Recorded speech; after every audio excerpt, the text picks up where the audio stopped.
नमस्कार, मैं श्रेयसी एमबीएससी की छात्रा आज के आईवीआरआई पॉडकास्ट में आप सभी का स्वागत करती हूँ।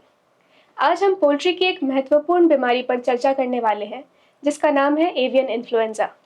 और इस पर चर्चा करने के लिए हमारे साथ विशेषज्ञ के रूप में मौजूद है डॉक्टर अशोक कुमार। सर, बहुत बहुत स्वागत है आपका। धन्यवाद।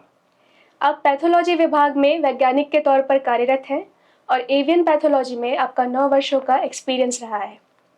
तो सर, सबसे पहले मैं आपसे पूछना चाहूँगी कि एवियन इन्फ्लुएंजा क्या होता है? अब देखिए, एवियन इन्फ्लुएंजा एक वायरल बीमारी है।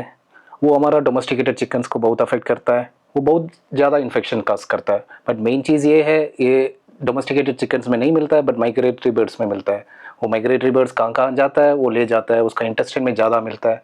सो कभी कभी ऐसे होता है, माइग्रेटरी बर्ड्स एंड और हमारा डोमेस्टिक बर्ड्स मिलते हुए ये इन्फेक्शन हमारा डोमेस्टिक बर्ड्स में आ जाता है। सर, जैसा कि आपने कहा कि माइग्रेटरी बर्ड से हमारे पोल्ट्री फार्म्स में यह बीमारी आती है, तो पोल्ट्री फार्म के अंदर इस बीमारी का संक्रमण कैसे फैलता है? माइग्रेटरी बर्ड्स जरिए हमारा डोमेस्टिकेटेड बर्ड्स में वायरस अभी अंदर आ चुके हैं। एक बार अंदर आने के बाद इसका रेस्पिरेटरी, सेक्रेटरी और एक्सक्रीटरी सिस्टम में ये वायरस फैलते रहता है। और मेन चीज़ है बीट। बीट एक बार कंटेमिनेट कर दिया मतलब दूसरा बर्ड का आराम से अंदर चले जाता है। और दूसरा है वो एयरबॉर्न इन्फेक्शन है। सो कंटेमिनेटेड एयर है वो मेन सोर्स ऑफ इन्फेक्शन है। सर, आमतौर पर पोल्ट्री में एवियन इन्फ्लुएंजा किस किस प्रकार में पाया जाता है? इन्फ्लुएंजा 2 टाइप्स होते हैं, एक लो पैथोजेनिक होता है और एक हाई पैथोजेनिक होता है। आप नाम देखने में आपको पता चल रहा है, हाई पैथोजेनिक मतलब ज़्यादा मोर्टेलिटी काज करता है। अब देखिए 100% मोर्टेलिटी तक भी काज कर सकता है, बट लो पैथोजेनिक ऐसे है थोड़ा हल्का बीमारी काज करता है। तो सर, क्या पक्षियों के अलावा दूसरे पशुओं में भी यह एवियन इन्फ्लुएंजा बीमारी कॉज कर सकता है? हाँ जी, डेफिनेटली। वो सिर्फ पक्षी को अफेक्ट नहीं करता है, उसके अलावा बहुत सारे जानवर को भी अफेक्ट करता है। से फॉर एग्जांपल उसका हॉर्स को अफेक्ट करता है, पिग को अफेक्ट करता है और कुत्ते को, बिल्ली को और इवन वाइल्ड एनिमल्स को भी अफेक्ट करता है। वो इसमें भी रिपोर्ट्स है लाइक कितना भी वो वाइल्ड जानवर है वो इन्फेक्टेड पोल्ट्री खाने के बाद उसमें भी इन्फेक्शन है। सर, जैसा कि आपने कहा कि यह बीमारी काफ़ी जानलेवा हो सकती है, तो भारत में कहाँ-कहाँ इसके केसेस देखने को मिले हैं? भारत में आजकल बहुत सारे जगह में है, बट फर्स्ट रिपोर्ट था 2003 में, वो पंजाब और हरियाणा में हुआ था।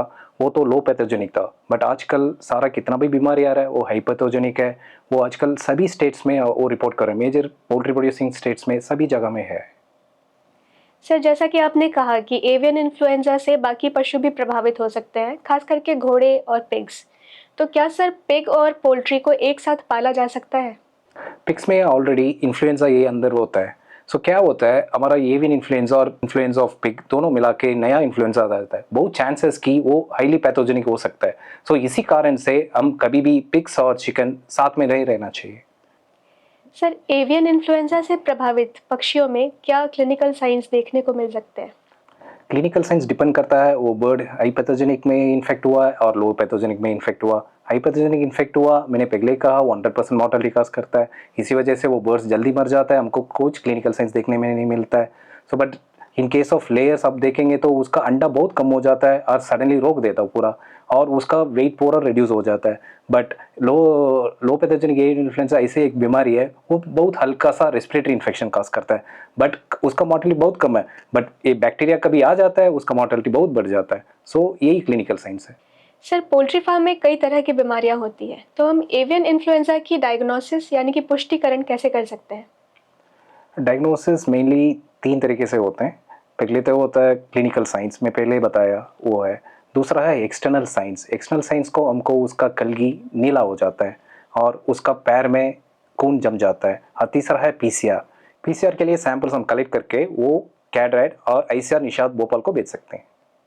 सर, एक बार किसी फार्म में एवियन इन्फ्लुएंजा डायग्नोज हो जाने के बाद एक किसान को आखिर क्या करना चाहिए? इन्फ्लुएंजा एक बार डायग्नोस हो गया, इंडिया में रूल्स है action plan for avian influenza. उसमें ये कहते हैं वो स्टैम्प आउट पॉलिसी फॉलो करते हैं। इसमें क्या होता है, सारा मुर्गी, उसका फीड और उसका मटेरियल सारा डिस्पोज करने होते हैं। मोस्टली बर्ड्स को जलाना होता है और इसका फीडिंग मटेरियल सारा डिस्पोज करके उसको भी जलाने होते हैं। सर, कई बार एवियन इन्फ्लुएंजा न्यूज़ में भी चर्चा का विषय रहा है, तो क्या यह बीमारी इंसानों को भी हो सकती है? जी हाँ, कभी भी ये इंसान दूसरा इन्फेक्टेड फॉर्म में जाते हैं और कंटेमिनेटेड मटेरियल से कॉन्टेक्ट में आ जाते हैं, उनका इन्फ्लुएंजा हो सकता है। मेनली इसमें एक चीज़ देखना है, ह्यूमन टू ह्यूमन ट्रांसमिशन तो है ही नहीं, बट कभी भी वो फॉर्म इन्फेक्टेड फॉर्म में जाते वक्त बहुत कॉशन लेना चाहिए। सर, जैसा कि आपने कहा कि इंसानों में भी यह बीमारी हो सकती है, तो एवियन इन्फ्लुएंजा से इन्फेक्टेड एक व्यक्ति में क्या लक्षण देखने को मिल सकते हैं? इंसान में बुखार आ जाते हैं, फिर खांसी करते हैं और निमोनिया होते हैं और बहुत बॉडी पेन होते हैं, यही देखने के लिए मिलेगी हमको। तो सर, यदि किसी क्षेत्र में एवियन इन्फ्लुएंजा फैला हुआ है, तो क्या हम वहाँ पोल्ट्री पदार्थों का सेवन कर सकते हैं? क्या हम वहाँ का मीट, पोल्ट्री मीट और एग्स खा सकते हैं? मैं रेकमेंड नहीं करता हूँ ये इन्फेक्टेड फ्लॉक से अंडा और मीट खाने के लिए, but most of the time हमको पता नहीं चलता ये मीट और अंडा इन्फेक्टेड फ्लॉक से आता है और अनइन्फेक्टेड फ्लॉक से आता है। सो ये रिकमेंडेशन ये है, जनरली हम अच्छा से कुक करना चाहिए, like 70 degree Celsius for 30 minutes करना ही करना है। इसलिए हमको most of the time probability ये है ये सारा बीमारी उसमें ही मर जाते हैं, इससे इन्फेक्शन होने के चांसेस बहुत कम हो जाते हैं। तो सर, यह वायरस इंसानों को भी इन्फेक्ट करता है और पक्षियों में 100% तक की फैटेलिटी कॉज कर सकता है। तो इसकी रोकथाम के लिए हम क्या कर सकते हैं? देखिए, कंट्रोल करने के लिए 3 चीज़ का ऊपर बहुत ध्यान रखना। फर्स्ट हो गई बायोसिक्योरिटी, फार्म का बायोसिक्योरिटी बहुत इंपॉर्टेंट है। सेकेंड है उसका सैनिटेशन और डिसइंफेक्शन। तीसरा है बर्ड्स का हेल्थ मैनेजमेंट। फर्स्ट बायोसिक्योरिटी इसलिए है, कौन सी इंसान अंदर आ रहा है जा रहा है उसको देखना पड़ता है, और दूसरा है कौन सी व्हीकल अंदर आ रहा है जा रहा है उसको देखना पड़ता है। कोई भी इंसान अंदर जा रहा है उसका जूता चेंज करना होगा, उसका ड्रेस चेंज करना होगा, और जाने का पहले उसको नहाना होगा और हाथ पैर सही से वॉश करना होगा। और दूसरा है उसका बर्ड का शेड का डिसइंफेक्शन और सैनिटेशन। इसमें हमको बहुत सारे कंपाउंड्स है, ब्लीच है, उसको टाइम टू टाइम हमको करके रखना है। इसमें कितना भी बीमारियां हैं वो सारा वो मर जाते हैं। और तीसरा है उसका हेल्थ मैनेजमेंट। कभी भी बर्ड्स बीमार होते हैं पहले उसको वेटनेरियन को कॉल करके उसको इलाज करना होता है और उसका रिकॉर्ड सही से मेंटेन करना है। ये सारा चीज़ करते हुए और हेल्थ मैनेजमेंट देखते हुए ये इन्फ्लुएंजा का प्रॉब्लम आपका फॉर्म आएगा ही नहीं। तो दर्शकों, आज हमने एवियन इन्फ्लुएंजा के बारे में जाना। इसका हाईली पैथोजेनिक फॉर्म अगर किसी फार्म में हो जाए तो 100% मृत्यु दर हो सकती है, और पक्षियों के साथ साथ यह पशुओं और इंसानों को भी इन्फेक्ट कर सकता है। तो अब हम सर से जानना चाहेंगे कि वह आप सभी के लिए क्या टेक होम मैसेज देना चाहते हैं। मैं व्यूअर्स को ये कहना चाहता हूँ, ये हाईली पैथोजेनिक एवियन इन्फ्लुएंजा बहुत खतरनाक बीमारी है, ये बहुत मॉर्टलिटी काज करता है, इसलिए हम ऑलवेज सावधान रखना बहुत ज़रूरी है। इसके लिए हमको biosecurity measures, hygienic practices, sanitation और डिसइंफेक्शन और उसका हेल्थ मैनेजमेंट को बहुत ज़रूरी देखना होता है। So always prevention is better than cure. धन्यवाद सर, हमारे साथ जुड़ने के लिए और हमें इतनी महत्वपूर्ण जानकारियाँ देने के लिए।